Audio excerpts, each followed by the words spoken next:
Hi guys! Magluluto tayo ng paboreta.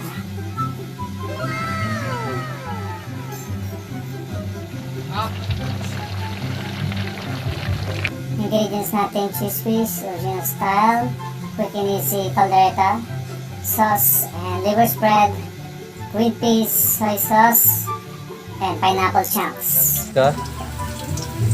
Isa natin yung bawang at luya muna.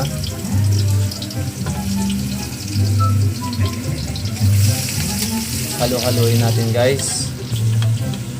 And susunod natin yung sibuyas or red onions. Nga pala guys, yung pabo natin, yung pabo is napakulo na siya with luya. Sunod natin igisa ang patatas. So sa inyo guys kung makapal or manipis ng pag-slice nyo. Sunod natin yung carrots. Yan po yung pabo na nakita nyo kaninang. I-set aside natin yung ginisa natin patatas at carrots guys.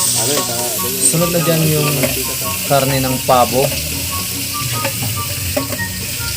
Nalaga na yan kanina guys ng mga 30 minutes kasamang luya at asin para po lalambot yung pabo natin. Ito yung mga ingredients na guys. Una muna yan yung soy. So guys, kung nagtimpla kayo ng soy guys, hindi na kailangan nasin at patis. Sunod dyan yung paminta. And then yung Del Monte tomato sauce. And susunod dyan guys, yung liver spread. Liver spread.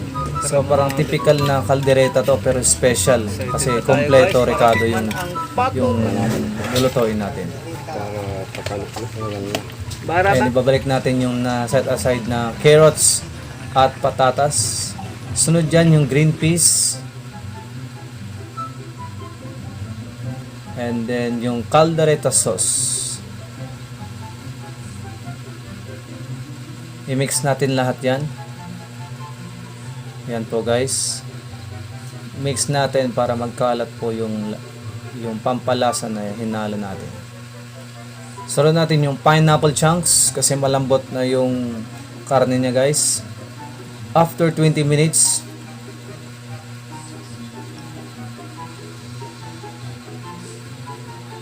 okay, lagyan natin ng magic sarap. Isang magic sarap lang guys.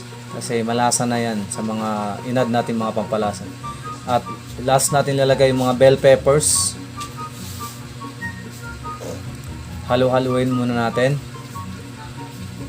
Yan po ang last na talaga na ingredients natin sa paboreta. So hindi ito siya simpleng like caldereta, chicken o baka guys kasi konti lang nakakalam ang may cheese whiz na linalagay yan. Yan guys, pwede nang patayin yan at ready to serve.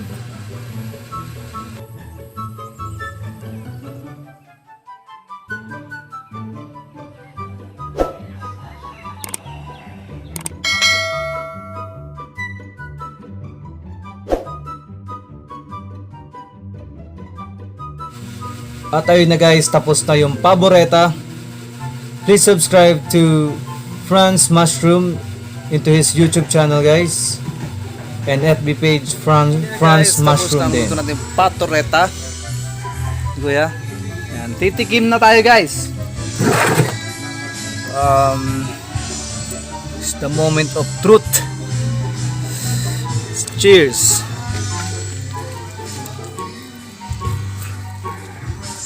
No.